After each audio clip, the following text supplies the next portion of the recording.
veces durante nuestra vida seguramente hemos escuchado algunas personas, especialmente de nuestros hermanos separados, que nos dicen que por qué un hombre tiene la capacidad de perdonar los pecados, que solamente Dios perdona.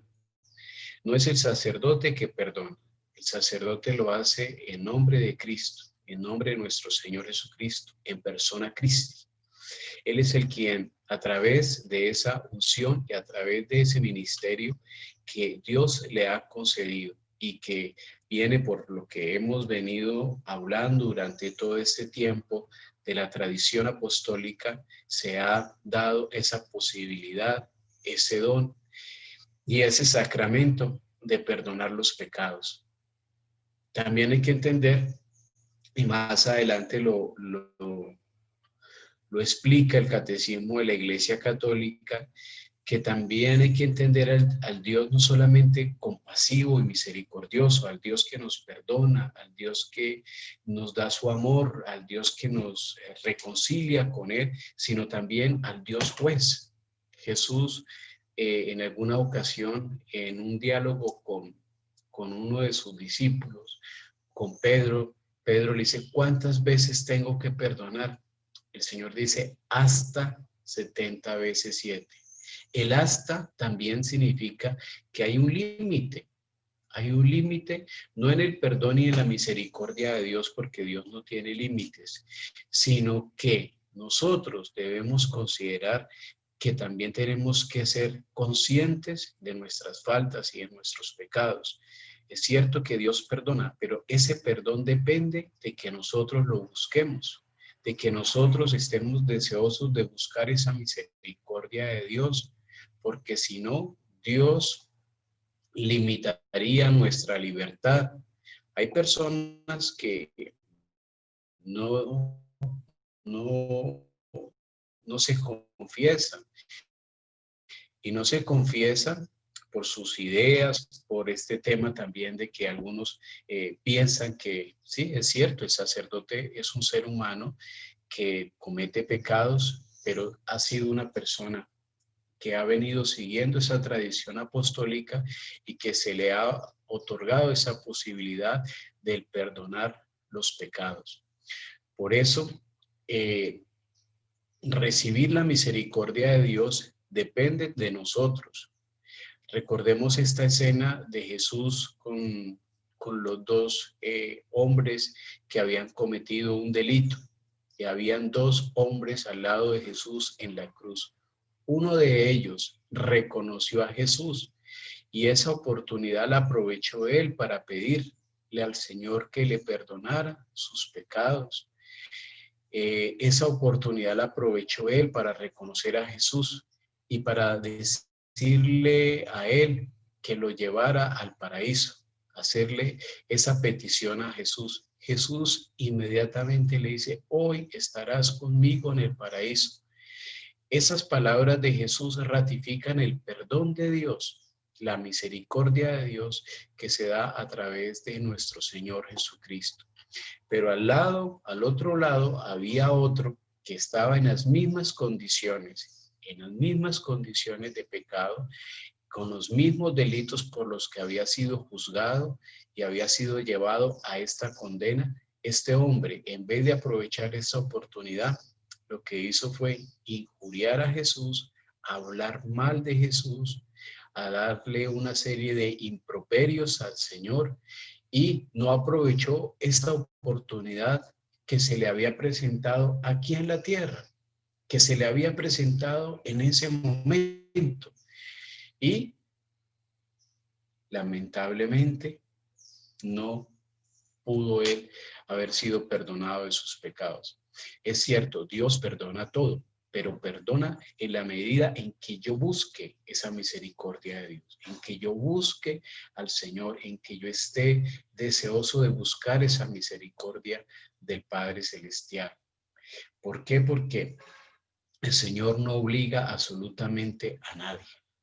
Por eso quiero hacer esa aclaración y esa acotación, porque muchos dicen, no, pues vivamos y cometamos pecados y vivamos una vida de acuerdo al mundo, mundana, que Dios nos perdona, somos humanos, y con esa retafila estamos nosotros siempre ocultando, o muchas personas ocultan sus faltas, sus pecados, sus debilidades, y creen que simplemente por el hecho de decir Señor, Señor, Señor, no.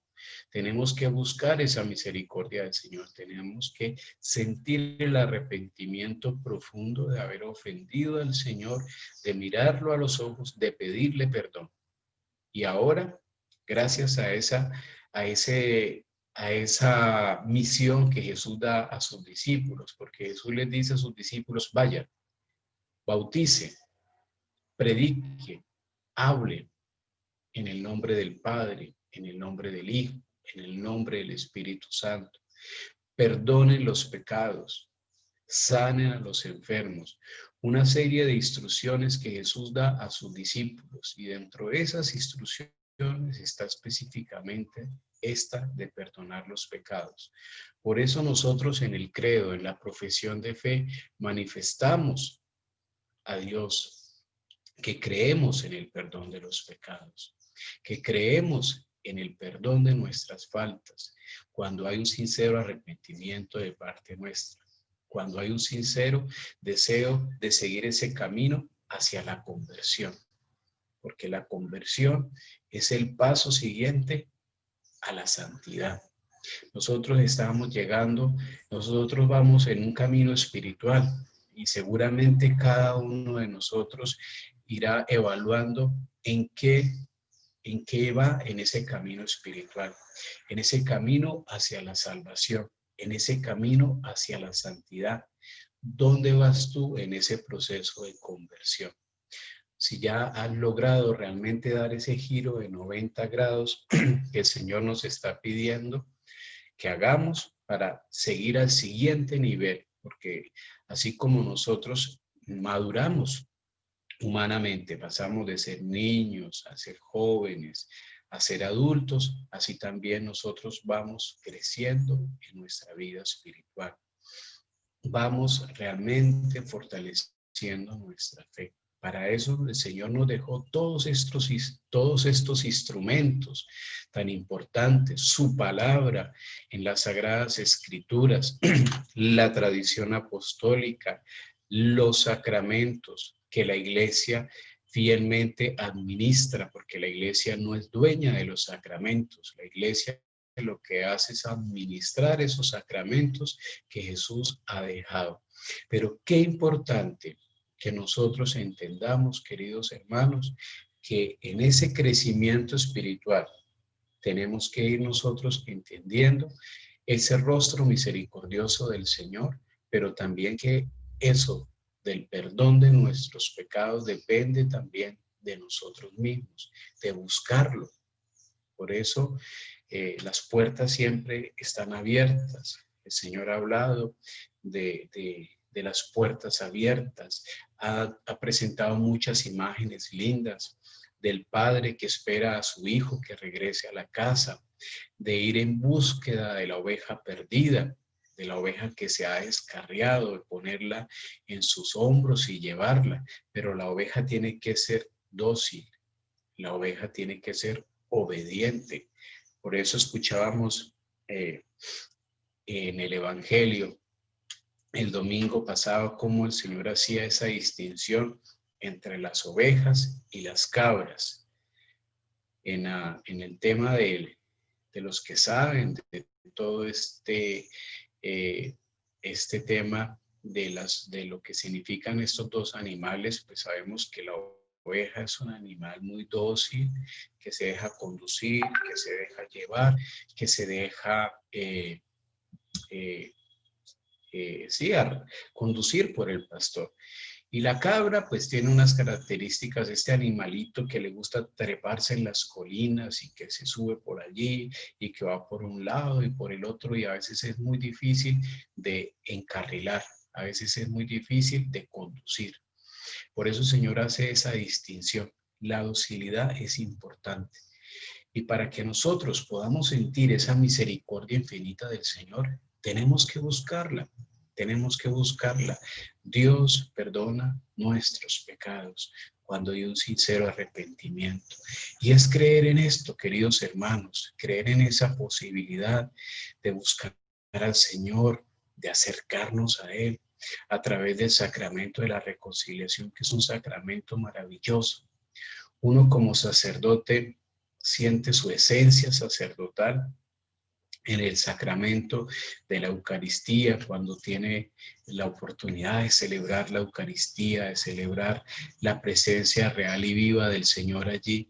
Y otro elemento donde uno se siente sacerdote es allí cuando tiene la posibilidad, en el nombre de Jesús, de perdonar los pecados al penitente, aquel que lo busca. Entonces, eso es lo que nos habla el credo en esta parte, en el numeral 976. Creo en el perdón de los pecados, y los unge con el Espíritu Santo para que ellos puedan llevar a cabo esta gran misión. El poder, dice en el numeral 1263, un solo bautismo para el perdón de los pecados. Es decir, que nosotros cuando recibimos el sacramento del bautismo, donde se nos da y se nos regala la fe, nosotros empezamos a crecer, empezamos a fortalecernos espiritualmente y empezamos a cuidar nuestra fe. Y esa fe lamentablemente se ve atacada constantemente por las tentaciones del mundo, pero existe la posibilidad de que nuevamente nos levantemos y sigamos adelante gracias a ese sacramento tan maravilloso de la reconciliación y del perdón de los pecados. Todo esto nos habla el credo sobre el perdón de los pecados con la profesión de fe en el Espíritu Santo. En efecto, Cristo resucitado confió a los apóstoles el poder de perdonar los pecados cuando le dio el Espíritu Santo. Jesús le da a los discípulos el Espíritu Santo para que ellos tengan esa unción de saber perdonar los pecados, de saber conducir esas ovejas que, siendo dóciles a la acción del Señor, quieren acercarse cada día más al Señor. Pero es necesario buscarlo. No se les olvide esa imagen de Jesús allí con estos dos hombres que habían cometido el mismo pecado, pero solamente uno se arrepintió. El bautismo es el primero y principal sacramento para el perdón de los pecados. Nos une a Cristo muerto y resucitado y nos da el Espíritu Santo. Por voluntad de Cristo, la Iglesia posee el poder de perdonar los pecados de los bautizados y ella lo ejerce de forma habitual en el sacramento de la penitencia por medio de los obispos y de los presbíteros. En la remisión de los pecados, los sacerdotes y los sacramentos son meros instrumentos de los que quiere servirse nuestro Señor Jesucristo, único autor y dispensador de nuestra salvación, para borrar nuestras iniquidades y darnos la gracia y la justificación. Qué importante es creer en esto, porque a veces uno como sacerdote en la vida ministerial, en la vida pastoral, en la vida misionera, uno como misionero, a veces en esto del sacramento de la reconciliación encuentra casos en que las personas dicen, no, Padre, yo creo que el Señor no me perdona, yo creo que el Señor ya no tiene compasión de mí. Desconfiar de la misericordia de Dios es el peor pecado. Desconfiar de esa misericordia infinita del Señor es un pecado grave. Esos son los pecados que se cometen contra el Espíritu Santo. Y recordemos también que se nos habla en los textos sagrados que se perdonan todos los pecados menos los cometidos contra el Espíritu Santo. ¿Qué significa eso? ¿Qué significa los pecados contra el Espíritu Santo? Los pecados contra el Espíritu Santo es bloquear toda esa acción de Dios que nos permite comprender eso. Cuando una persona no cree que a través del sacramento de la reconciliación sus pecados son perdonados, es un pecado contra el Espíritu Santo. ¿Por qué?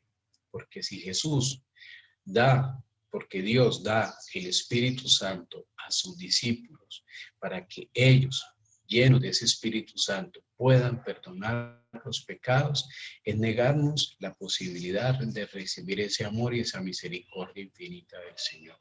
Entonces es bloquear toda esa acción de Dios que viene para nosotros, que viene a nuestra vida, que viene a ayudarnos a crecer espiritualmente.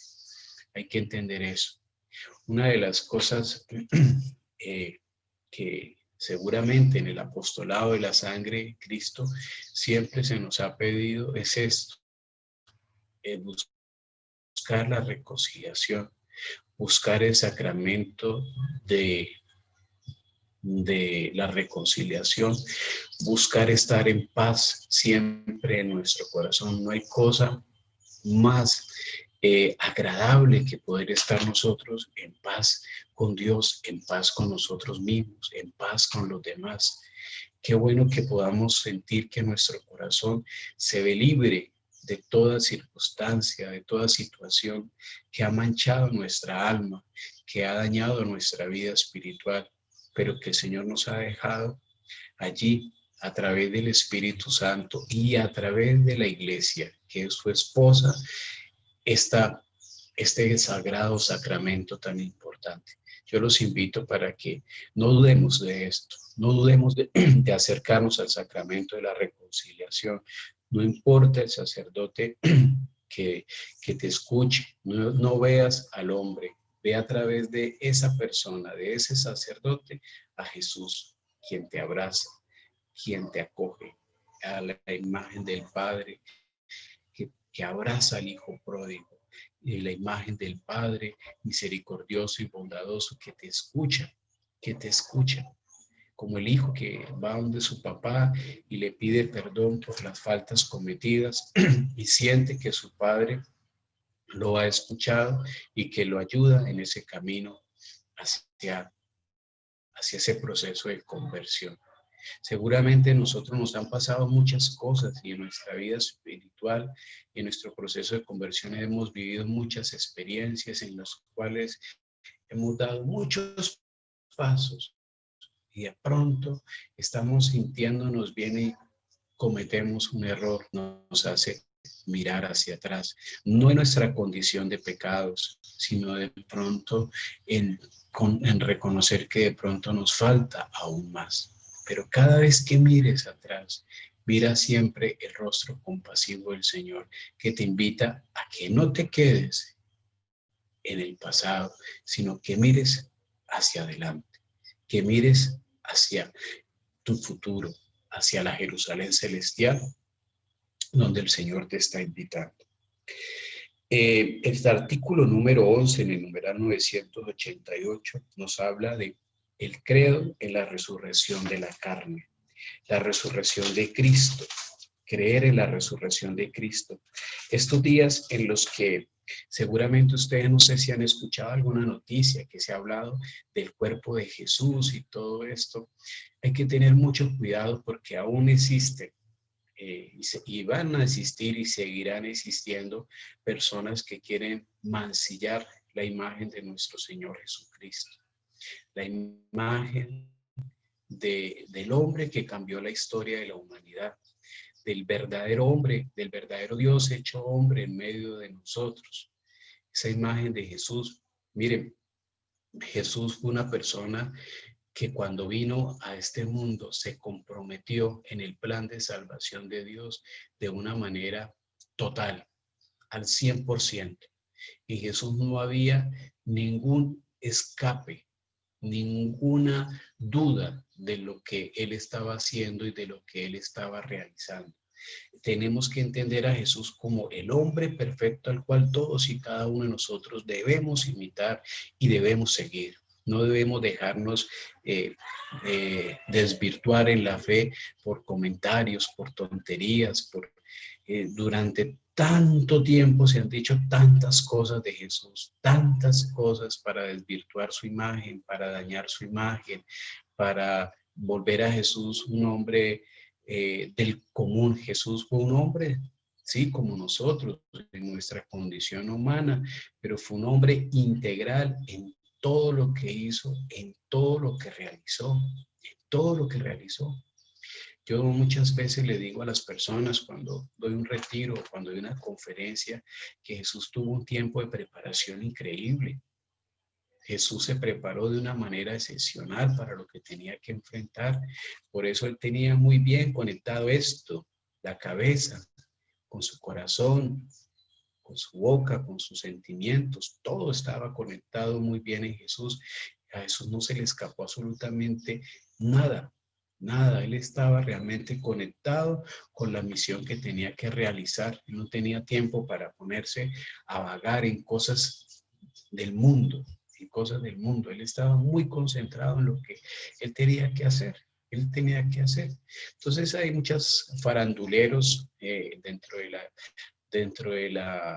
dentro de la misma historia, faranduleros, inclusive algunas personas que se dicen teólogos protestantes o teólogos místicos o teólogos que sean el título de teólogos y desvirtuando esa imagen de Jesús, o científicos desvirtuando esa imagen de Jesús, ¿no?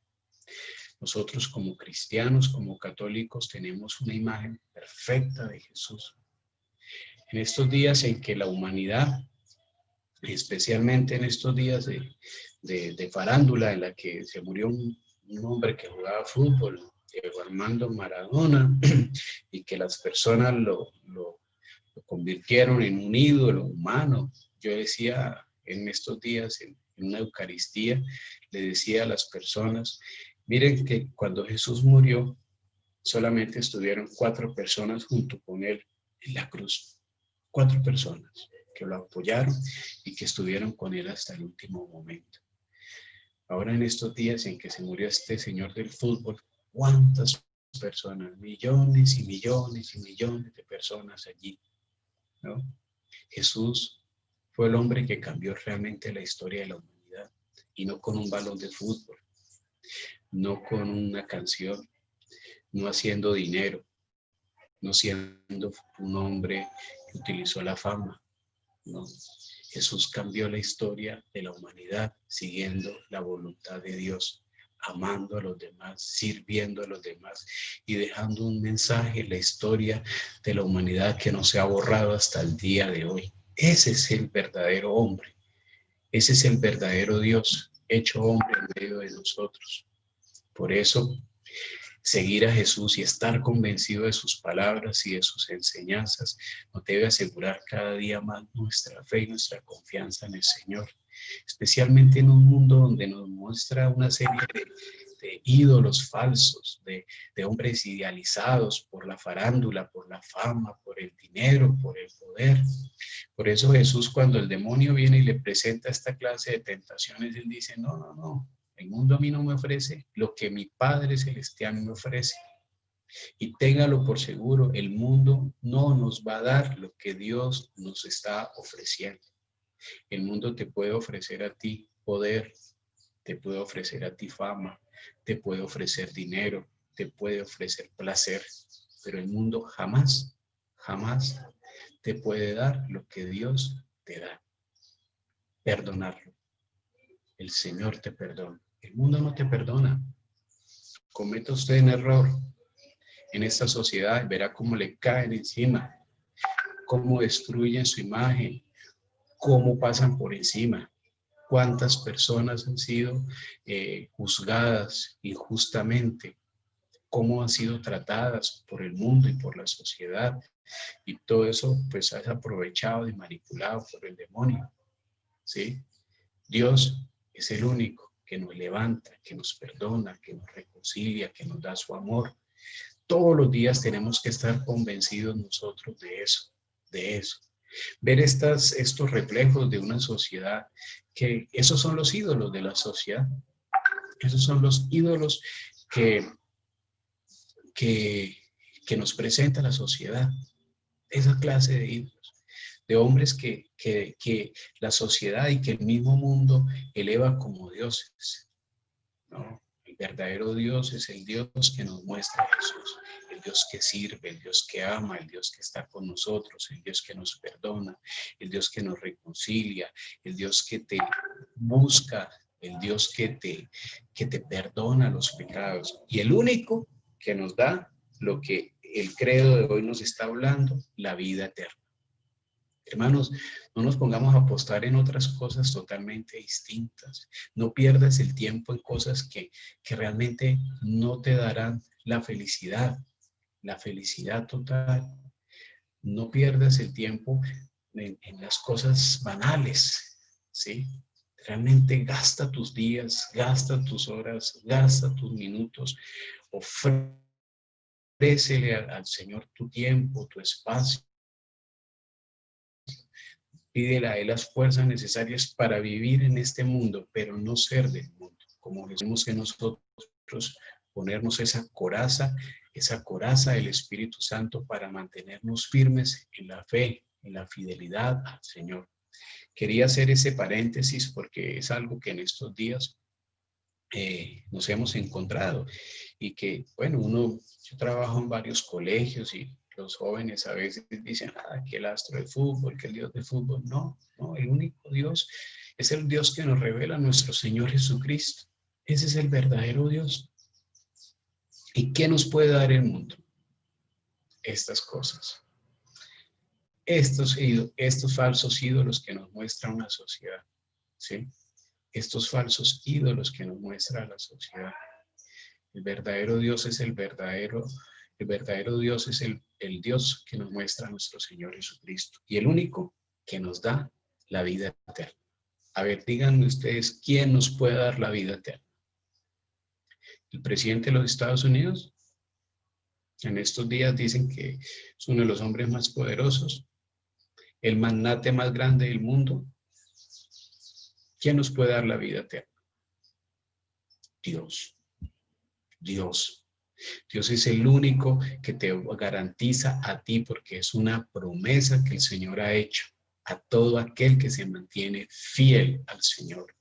En estos días escuchábamos en la palabra de Dios valga la redundancia, una palabra muy clave en nuestra fe: perseverancia. Y en estos días en que hemos escuchado las lecturas del libro del Apocalipsis, se nos habla de eso. Todos los que han sido perseverantes, todos los que se han mantenido firmes en la fe, todos los que han sido fieles al Señor, ganarán la vida eterna. Y serán puestos a la derecha de Dios Padre.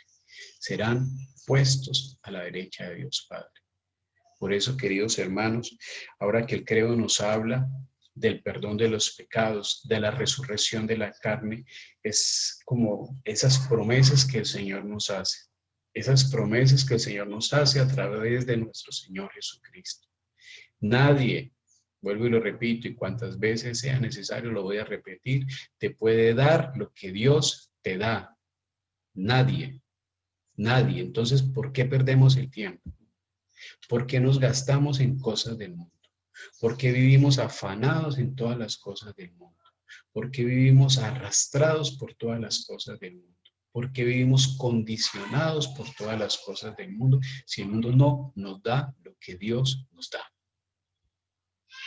Y hablo de Dios, Padre, hablo de Jesucristo, del Espíritu Santo. Por eso creer, porque estamos en este tema de la profesión de fe, creer en eso y estar convencido de eso es lo que nos va a permitir precisamente superar cualquier circunstancia que vivimos, mirar con fe, con esperanza y con ilusión las cosas que suceden, las cosas que pasan, sin desesperarnos, sin angustiarnos, sin afanarnos, sin perder la fe en estos días en que mucha gente vive estresada, angustiada y estresada. Y el estrés es algo que pasa simplemente por la cuestión de una falta de fe.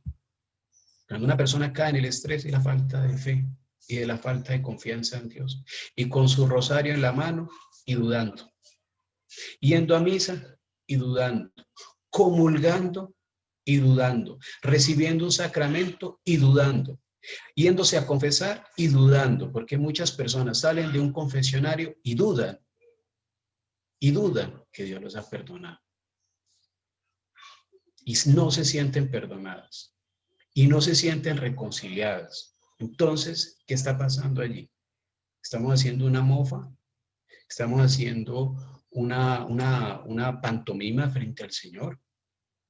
Cuando uno va al confesionario y se arrodilla ante el sacerdote reconociendo que ese es ministro, es un ministro del Señor, así sea el peor sacerdote o el peor hombre que ustedes hayan podido ver, o mejor dicho, lo que le hayan dicho de él, a través de él, Dios te está perdonando.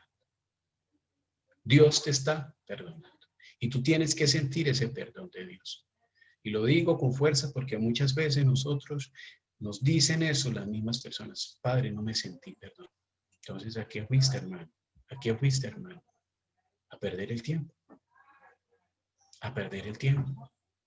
A veces en las misas decimos esto, pasamos y hacemos la profesión de fe y creo en el perdón de los pecados, creo en la resurrección de la carne, pero como que algo mecánico y repetitivo que decimos, pero no lo vivimos, no lo sentimos. Y yo lo he venido diciendo durante esta experiencia del Catecismo de la Iglesia Católica. Lo espiritual hay que sentirlo. Los sacramentos son signos sensibles de la presencia de Dios en la vida del cristiano, en la vida del bautizado. Sensibles, hay que sentir. Por eso el sacerdote te pone la mano sobre tu cabeza y extiende su mano y dice: en el nombre de nuestro Señor Jesucristo te perdono tus pecados, en el nombre del Padre, del Hijo y del Espíritu Santo. Amén. Y le dice las mismas palabras que Jesús le dijo a la mujer arrepentida: tus pecados están perdonados, vete y no vuelvas a pecar. Busca la conversión, busca la manera de acercarte completamente al Señor. Entonces, en estos dos elementos encontramos una fuerza vital muy grande para nuestra fe. Para nuestra fe, creer en ese perdón de los pecados. Y si hemos dudado, acercarnos al sacramento de la confesión y decirle al sacerdote: Padre, yo no creo que Jesús me haya perdonado, porque eso es un pecado. Que nos confesamos de todo, nos confesamos de chisme, nos confesamos de pecados sexuales, nos confesamos de que hemos desconfiado de Dios. Es decir, un pecado contra el Espíritu Santo. Un pecado contra el Espíritu Santo. Inclusive uno como sacerdote también tiene que sentir que ese sacramento que usted está administrando a esa persona, lo está haciendo en nombre de Cristo y levanta las manos en el nombre del Señor para perdonar los pecados. Y si no, uno no lo hiciera como sacerdote, si no, uno no lo entendiera, que está cumpliendo una misión, la misma misión que Jesús le recomendó a sus discípulos. A sus discípulos. ¿Y para qué el Señor te perdona los pecados? No para que vuelvas otra vez a hacer lo mismo, vuelvas a cada 8 días a hacer lo mismo, sino para que sientas que el Señor te ama y que tú tienes que empezar a darle fuerte, a trabajar ese proceso de conversión, para que empieces a trabajar ese proceso de conversión. Porque si no terminamos diciendo, como muchas personas dicen: Padre, vengo a confesarme de lo mismo de hace 8 días, de lo mismo de hace 15 días, de lo mismo de hace un mes, de lo mismo de hace un año. Entonces, hermanito, no estás haciendo nada en tu proceso de conversión. No estás logrando el cambio y la transformación que necesitas hacer. Y que debes hacer si quieres ganarte la salvación, si quieres ganarte el cielo. San Felipe Neri en el siglo XV decía: el cielo no es para los poltrones.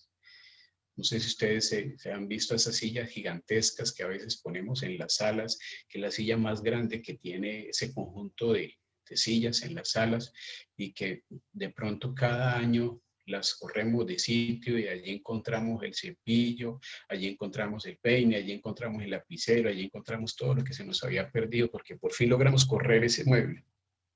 Los poltrones no entran en el reino de los cielos. No es cruzarnos de brazos y esperar que el Señor nos lleve al cielo sin haber hecho absolutamente nada para ganarlo. Tenemos que ganarlo y tenemos que trabajar para eso. Todos los días es una oportunidad. No decir simplemente, yo ya tengo partida de autismo, seguramente con eso va a ser suficiente para entrar en el reino de los cielos. No, no. Tenemos que hacer un proceso serio, serio de conversión, serio de cambio, de transformación en la vida. Tenemos que mirar hoy, 28 de noviembre del 2020 y mirar 28 de noviembre del 2019, ¿dónde estaba yo en mi vida espiritual y dónde estoy hace un año, hoy en mi vida espiritual? Si he logrado cambiar, si he logrado mejorar, si he logrado convertirme, si he logrado transformar algo de mi vida o si al contrario sigo siendo el mismo o peor. ¿Qué tengo que hacer? ¿Por qué? Porque me estoy negando la posibilidad y me la estoy negando yo, no Dios. Dios no. Dios no te niega ni el perdón, ni te niega la posibilidad de la vida eterna. Eres tú mismo quien te la está negando. Eres tú mismo quien te estás perdiendo esa posibilidad. Por necio, por testarudo, por caduco, porque de pronto dudas, porque no quieres avanzar, porque quieres quedarte aún en la mundanidad, porque el mundo te ha atrapado, porque el mundo te ha ganado, porque tus pecados te han absorbido, porque no has dejado de ser chismoso, porque no has dejado de ser chismosa, porque vives en el trago, porque vives en el alcohol, porque el demonio de los vicios te ha arropado totalmente y no te has liberado de eso. Y cuántas veces vayas a una Eucaristía de liberación y te imponga las manos y caigas patas arriba, no significa que te has liberado. No, la liberación va dentro, no fuera. No es una expresión física, no es una expresión motriz, es una expresión espiritual, de sentir realmente que hay algo distinto en mi vida, que hay algo distinto en mi forma de ser. Eso es lo importante, de sentir realmente que la vida espiritual crece. Tenemos que asumir la vida espiritual con seriedad, con seriedad. Así como asumimos nuestras responsabilidades en el trabajo, en el hogar, en lo que hacemos, con responsabilidad tenemos que asumir la vida espiritual porque está en juego algo más importante que es la vida eterna, que es la vida eterna. ¿Cuál es la promesa más grande que Dios nos ha dado a través de su Hijo Jesucristo? La vida eterna, hermanitos. La vida eterna. Pero para alcanzar la vida eterna tienes que perdonarte. Y tienes que recibir el perdón de tus pecados. Y tienes que perdonar. Y tienes que vivir esa experiencia del perdón. Y tienes que creer en el perdón de Dios. Porque si vas a entrar a la vida eterna dudándolo, entonces seguramente no vas a ser parte de las ovejas, sino de las cabras descarriadas por el mundo que se perdieron y que no fueron obedientes al pastor. El Señor es muy amoroso, muy bondadoso, muy misericordioso, pero el Señor también es juez. También es juez, porque esa figura también la encontramos nosotros en las Sagradas Escrituras y también nos habló nuestro Señor Jesucristo. Y Dios como juez da a cada cual lo que se merece, da a cada cual lo que ha cultivado, lo que ha cosechado. En estos días también hemos leído en la palabra de Dios esa imagen de la higuera que da frutos, de la planta que da frutos, y la que no da frutos se poda, se corta, porque no dio los frutos. Y tuvo todas las oportunidades para hacerlo, como esa oportunidad que tuvo este hombre pecador de estar junto a Jesús en la cruz y no lo reconoció como su Salvador, como su Salvador. Entonces, creer en la resurrección de la carne y creer en la posibilidad de la vida eterna. El credo nos habla de todas estas cosas, del cielo, del infierno, y no porque estén escritas acá solamente, sino que es una experiencia espiritual. Hay salvación, pero también hay condenación. Condenación.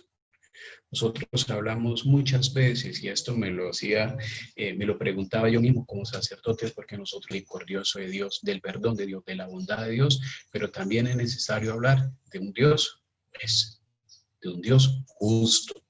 Si una persona ha cumplido sus mandamientos, si ha vivido la caridad, si ha vivido profundamente los mandamientos del Señor, tendrá la vida eterna. No te preocupes por eso, tendrás tu recompensa.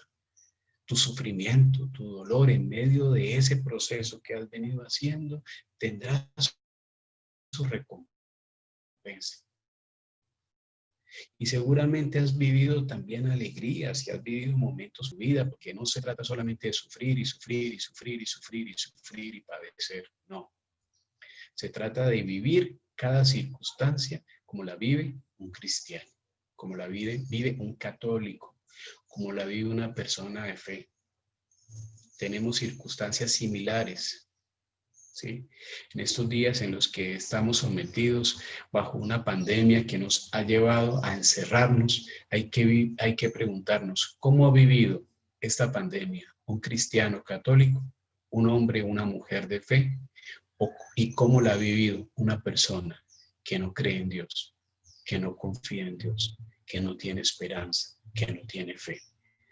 ¿O cómo la ha vivido la persona que de pronto está alejado y está apartado de Dios? Las circunstancias son las mismas. La manera de vivir es lo que nos hace diferentes, es lo que nos hace únicos, es lo que nos hace verdaderos hijos de Dios. Cómo los hijos de Dios estamos viviendo esta circunstancia, cómo el Hijo de Dios se enfrenta a la muerte, cómo los hijos de Dios se enfrentan a las enfermedades, cómo los hijos de Dios se enfrentan a la falta de oportunidades laborales, cómo el Hijo de Dios se enfrenta a un chisme, cómo un Hijo de Dios se enfrenta a una adversidad, cómo un Hijo de Dios se enfrenta a una circunstancia que todos y cada uno de nosotros los seres humanos tenemos que vivir, cómo nosotros las enfrentamos. Esa es la diferencia. Las circunstancias son las mismas. Llora el rico, llora el pobre, pero hay una diferencia en aquel que cree y confía en el Señor, aquel que cree en el perdón de los pecados, aquel que cree en la posibilidad de la vida eterna. Es una posibilidad para ti, es una realidad de Dios para ti. No la desaprovechemos. Hay que preguntarnos todos los días eso, porque vivimos afanados. ¿Qué vamos a comer? ¿Qué nos vamos a poner? ¿Qué nos vamos a estrenar en Navidad?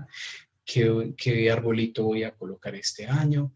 ¿Qué regalos voy a dar? Estamos afanados del título universitario, estamos afanados de todas las cosas del mundo, pero poco estamos afanados de la salvación, de la vida eterna, de la posibilidad de seguir viviendo y existiendo en Dios. Queridos hermanos, pidámosle al Señor que nos ayude en esa tarea, en ese propósito constante. Entonces, vamos a terminar este credo, porque así termina la profesión de fe. Creo en la resurrección de la carne y creo en la vida eterna. Así terminamos esta primera parte del Catecismo de la Iglesia Católica. Así terminamos esta parte tan importante de nuestra profesión de fe, en la que nosotros tenemos que creer y estar convencidos. Y es una experiencia que yo te invito a que la vivas, la experiencia de fe, vívela profundamente, sea en el apostolado de la sangre de nuestro Señor Jesucristo, sea en el movimiento de la iglesia a la que tú pertenezcas, sea en las condiciones en las que esté, sea en el lugar donde estés, sea en el espacio donde Dios te ha puesto, en el lugar donde Dios te ha puesto. Las circunstancias de la vida son las mismas. Las mismas. ¿Qué nos hace hoy similares frente a todo el mundo? Un tapabocas. Pero ¿qué es lo que nos hace diferentes? La fe con la que yo asumo esta circunstancia, la esperanza con la que yo asumo esta circunstancia, los ojos de la fe con la que yo miro estas circunstancias. Ahí es donde nos hacemos diferentes, ahí donde nos hacemos únicos, ahí donde nos hacemos irrepetibles, allí es donde está la diferencia del cristiano. Pidámosle al Señor que todos los días nos alimente gracias a la acción del Espíritu Santo, a la fuerza del Espíritu Santo, y no nos neguemos a esa acción del Espíritu Santo, porque es bloquear esa acción de Dios y es cometer un pecado muy grande, muy grave, que el Señor dice que es difícil de perdonar. Vamos a dar la oportunidad para algunas personas si tienen algún comentario, alguna pregunta, algo para decir. Ya nos quedan unos 9 minutos para quienes deseen hacerlo.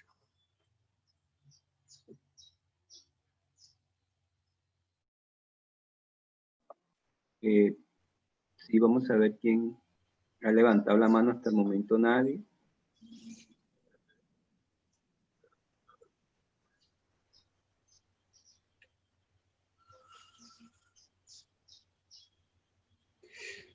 Si alguien tiene algún comentario, ustedes también dentro de la junta directiva, las personas que estén aquí, algo que quisieran añadir, ¿no?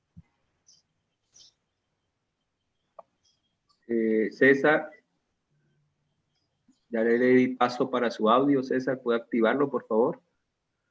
Sangre preciosa de Jesucristo. Sálvanos a nosotros y al mundo entero. Buenos días a todos, buenos días, Padre. Como siempre, pues... Hola, amigo, ¿cómo gracias. estás? Bien, Padre, gracias. Pues como siempre, darle gracias a Dios por la oportunidad que nos brinda de tenerlo en esta formación.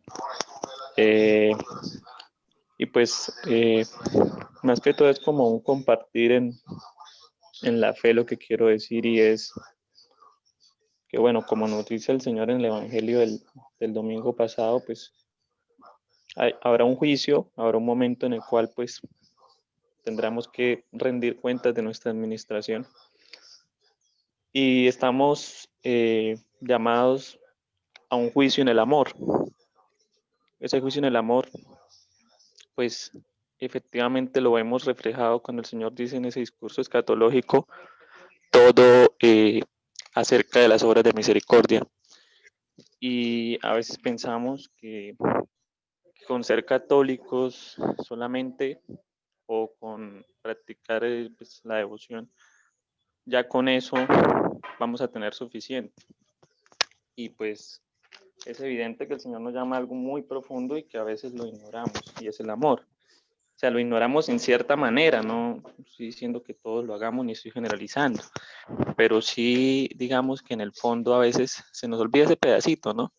Ese pedacito que las personas que están ahí como entre el sí y el no, de lanzarse a vivir una fe más profunda, pues lo evidencian y dicen, pero mire, este católico, esa persona, o este cristiano, este hermano, esta hermana, se dice llamar así, pero mire cómo procede el testimonio, ¿no? Entonces, digo que lo bonito de la fe es ser mejor persona cada día más, ¿no? Entonces, no solamente intelectualizarnos, no solamente tener una serie de conocimientos intelectuales, sino vivirlos, y ayudar a los demás, o sea, no ser egoístas, no ser ególatras con nosotros, con las hermanos. Pues el primer mandamiento es evidente, que nos dice que amemos a Dios con todo nuestro corazón, con toda nuestra mente, con todas nuestras fuerzas, y al prójimo como a nosotros mismos. Entonces, si nosotros miráramos todo desde el amor, pues los principios morales y todo esto, de alguna manera, sí, serían un riel para que no nos descarriemos, pero en la medida que veamos todo desde el amor, pues si Dios me dice no lo haga, pues hagámosle caso. Y lo otro que me gustaría, Padre, que compartiéramos, si se puede, si alcanza el tiempo, es una persona gnóstica agnóstica. ¿Usted qué le diría? Digamos, en una conversación que se puede dar en algún momento espontáneamente, ¿qué le podría decir usted respecto a la fe y la razón, pues basándose en la iglesia que nos enseña en la encíclica de San Juan Pablo II, la fe y la razón? Entonces, ellos piensan que la fe y la razón se contradicen, pero pues en realidad San Juan Pablo II lo explica muy bien, pero me gustaría que compartiéramos de pronto, si se pudiese, ese pedacito. Gracias, Padre. Gracias, César. Mira, en la Fides Ratio que habla el Papa Juan Pablo II nos habla de que tanto la fe como la razón son hermanas, ¿sí? Y hacen parte del mismo hombre. El mismo hombre es el mismo que razona y el mismo que cree y confía.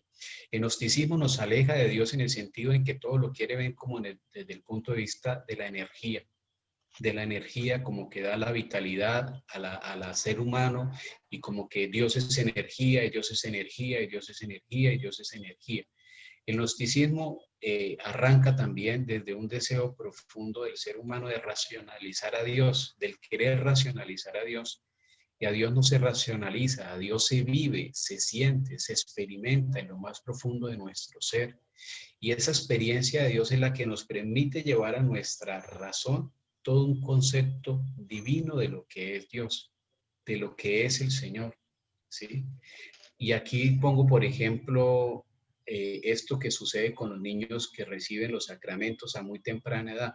Uno cree que para recibir un sacramento tiene que vivir una experiencia de vida o tiene que ser racionalmente pensante. Dios no necesita hombres pensadores o mujeres pensadoras, sino necesita es almas puras, almas puras. Cuando un niño recibe un sacramento a los 7 años, a los 8 años, y comprende y entiende desde su experiencia interior de lo que está haciendo y de lo que está recibiendo, es más que suficiente. No necesita unas explicaciones racionales, científicas para vivir un sacramento. Y eso no lo entiende el gnosticismo. El gnosticismo se aleja de eso, y eso todo viene desde una corriente de una filosofía existencialista desde hace muchísimo tiempo atrás. Recordemos esta figura de Federico Nietzsche, de que habla de que Dios ha muerto, de que viva el hombre. Es una teoría en la cual quieren elevar al hombre a un conocimiento pleno y total de todo, y como Dios se les escapa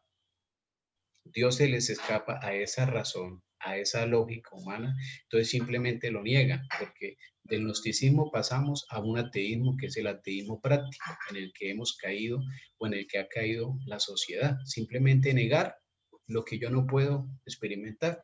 Entonces, como científicamente no puedo dar una explicación de cómo es Dios, de quién es Dios, de una partícula que me muestre a Dios, simplemente lo niego. Entonces, allí encontramos nosotros una lucha de la razón con la fe, pero es una lucha tonta.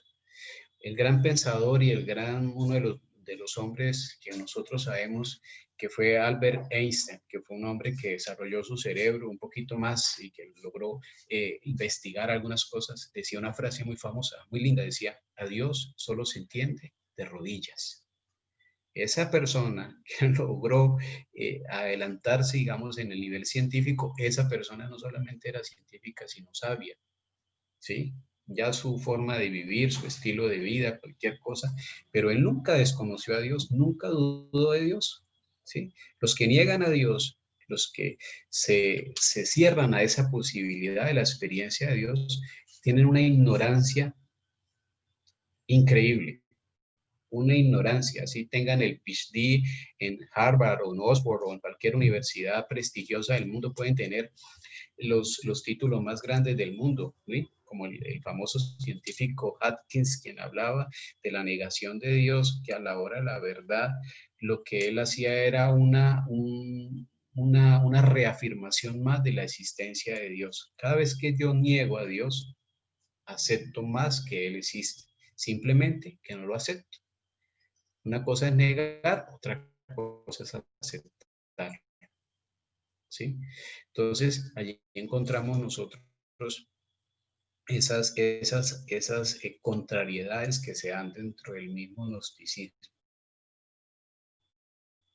Y algo que tú decías muy importante de la vida espiritual, y aquí quiero hacer un paréntesis. Nosotros muchas veces, cuando se nos invitan a un retiro, a un crecimiento espiritual, a profundizar en nuestra vida espiritual, incluso a esta clase de charlas, puede ser que la de yo o un sacerdote con mucha más sabiduría o con mucho más conocimiento, nosotros a veces nos negamos a eso. Nosotros invertimos en todo, pero poco invertimos en nuestra vida espiritual. A mis parroquianos yo les digo, ¿cuántos de ustedes han hecho un retiro espiritual? ¿Cuántos de ustedes han ido a paseo este año? Ah, padre, yo fui 4 veces, San Andrés, Santa Marta, conozco la costa, conozco México, y se ha dado la oportunidad para hacer un retiro espiritual. Se ha dado la oportunidad para tener una experiencia de alejarse del mundo y darse un tiempito para usted mismo, llevarse la Biblia, hacer un retiro espiritual. No, al gimnasio, al restaurante, a paseos, a educación, a formación les gastamos tiempo, le gastamos dinero, pero la vida espiritual, muy poquito. ¿Cuántas veces en estos mismos apostolados alguien dice, bueno, vamos a hacer una contribución económica? Ay, no, pero es que la plata, la plata, la plata. Porque la vida espiritual, como hay que vivirla en un mundo material como estos, hay que hacer unas inversiones, pero nosotros estamos poco o muchas personas, no ustedes, porque tal vez ustedes sí lo hacen, pero hay muchas personas que a la vida espiritual no le apuestan, no le apuestan. Un pequeño sacrificio. ¿Qué es? Jesús le decía a los discípulos, no pueden orar ni una horita, no pueden mantenerse en pie una hora, no pueden invertir en su vida espiritual. Preguntémonos, este año que pasó, ¿cuánto hemos invertido en la vida espiritual? ¿Cuánto nos hemos dado la posibilidad de hacer un retiro, de irnos a un monasterio, de irnos a escucharnos a nosotros mismos, a vivir nuestra propia experiencia, a vivir nuestra propia experiencia? Nosotros tuvimos ahora en el clero la experiencia de un retiro espiritual virtual, pero no es lo mismo, no es lo mismo. Es apartarse, alejarse, reflexionar, pensar sobre nuestra vida, sobre nuestra forma de vivir, sobre nuestra forma de actuar, sobre nuestro proceso personal de conversión. Poco le apostamos a eso, poco. Creo que hay otras preguntas. Sí, padre, aquí hay una pregunta por el chat. Dice, si una persona lleva años pecando con el mismo pecado, siempre se confiesa y vuelve a pecar, ¿realmente está perdonado? Hay que entender una cosa, cuando uno se confiesa, uno busca la reconciliación, busca la conversión, busca la sanación. Pero a veces nosotros confundimos arrepentimiento con complejo de culpa. Y si aquí hay algún psicólogo, alguien que maneje la psicología, sabe muy bien a qué hago referencia. No podemos confundir complejo de culpa con arrepentimiento. Muchas veces nuestras faltas, nuestros pecados terminan convirtiéndose en un complejo de culpa. Y un complejo de culpa no afecta el espíritu, sino que afecta aquí la cabecita. Entonces yo llevo este complejo de culpa aquí, lo que ahora César nos hablaba del tema racional. Entonces aquí, mi complejo de culpa me está persiguiendo. Entonces yo de qué me voy a arrepentir, yo tengo que buscar es alguien que me ayude, por favor, a que me saque y que me oriente en un complejo de culpa, porque ya Dios me perdonó, pero yo no me quiero perdonar. Y ya lo he convertido en algo psicótico, ya es algo que está aquí en la mente. Entonces, por eso cada 8 días lo mismo, lo mismo, lo mismo, lo mismo, lo mismo, y ya pues termina convirtiéndose en una enfermedad. Es, por ejemplo, en el sacramento de la confesión uno tiene que darse cuenta de eso y tiene que ser muy delicado para eso. Porque hay personas que dicen, padre, es que yo llegué a un supermercado y me saqué un paquete de galletas y yo voy a algún lugar y me saco las cosas. Entonces hay que entender si esta persona o es un cleptómano o es una persona que realmente cometió un robo. Hay que diferenciar muy bien eso, si no son problemas que tienen que ver, problemas mentales o realmente una cuestión espiritual. Entonces, si una persona repetitivamente está cometiendo la misma falta hay que ver que no se vaya a convertir en un complejo de culpa.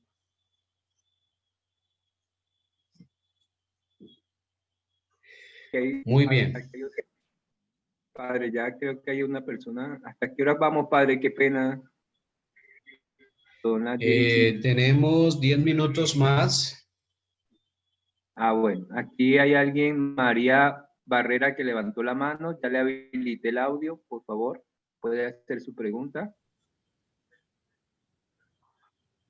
Sí, padre, buenos días. Y buenos días para todos. Buenos días. Con respecto al bautismo. Me pregunto si un muchacho que ha sido criado dentro de este credo evangélico, cuando lo bautizan, ¿ese bautismo es válido?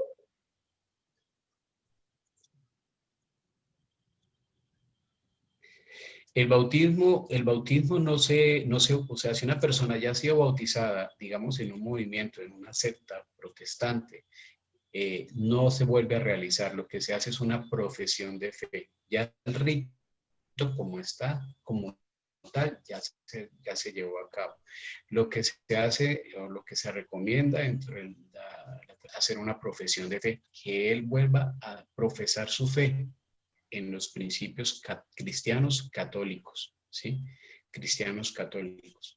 Ya el rito como tal del bautismo, que lo metieron en el río Bogotá o que lo zamparon de cabeza por allá en el río Cauca, o en un tanque, quién sabe dónde lo metieron, ya digamos como rito, ya. Pero lo que tiene que hacer una persona es profesar la fe en la Iglesia Católica, en los principios cristianos católicos, ¿no? Cuando una persona quiere nuevamente volver a la casa de Dios, ¿no? Digo, Gracias. a la Iglesia Católica. Bueno, queridos hermanos, los invito para que iniciemos este tiempo del Adviento que vamos a comenzar el próximo domingo, para que podamos prepararnos, para que lo que hemos escuchado hoy, de ese proceso de conversión que ojalá podamos empezar, o si ya lo hemos empezado, lo asumamos con responsabilidad, y que ojalá algún día nos podamos encontrar todos, no solamente en un chat o en un retiro, sino que todos nos podamos encontrar en el cielo y oremos unos por otros para que logremos este objetivo. En el nombre del Padre, del Hijo y del Espíritu Santo. Amén. Que el Señor Dios Todopoderoso derrame gracias y bendiciones sobre ustedes. Que el Señor perdone todos y cada uno de nuestros pecados, y que cada vez que nos acerquemos al Señor entendamos su amor y su misericordia, pero que es un acto libre que todos nosotros estamos llamados a realizar si lo sentimos desde el corazón, desde la mente, desde lo más profundo de nuestro ser. En el nombre del Padre, del Hijo y del Espíritu Santo.